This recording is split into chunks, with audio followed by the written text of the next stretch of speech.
Quand vous investissez dans des actions sur eToro, votre banquier ne reçoit aucune commission. Mais ne vous inquiétez pas. Après un week-end de ski à Chamonix, un smoothie à la noix de coco et un massage à 4 mains, il finira par s'en remettre. Investissez dans des actions sans payer de commission avec eToro.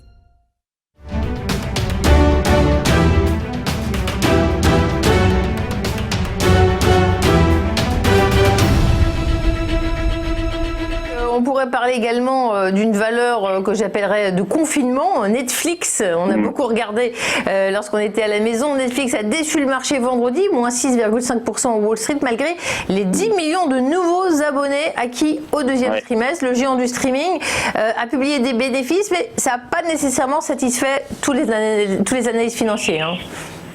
Effectivement. Alors là, pour Netflix, effectivement, c'est pas du tout la même configuration.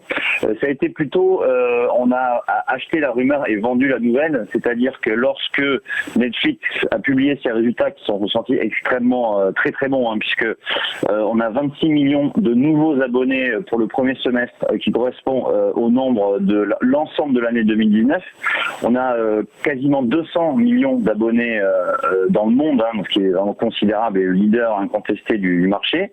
Mais on a donc un titre Netflix qui a progressé depuis le mois de mars de quasiment 100%. On est passé de $300 à $575. Et du coup, lorsque la nouvelle est tombée, on a eu une prise de bénéfice, somme toute logique sur Netflix.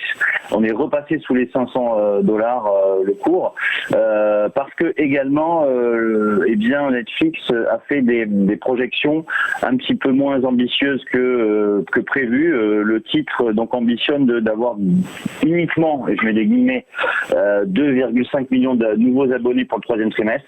Ce qui est quand même beaucoup moins que les 10 millions pour le second trimestre. Et du coup, on a eu cette baisse de 9% du titre Netflix. Mais bon, on a toujours une performance qui est très honorable, puisque le titre Netflix, depuis le début de l'année, progresse de 82%.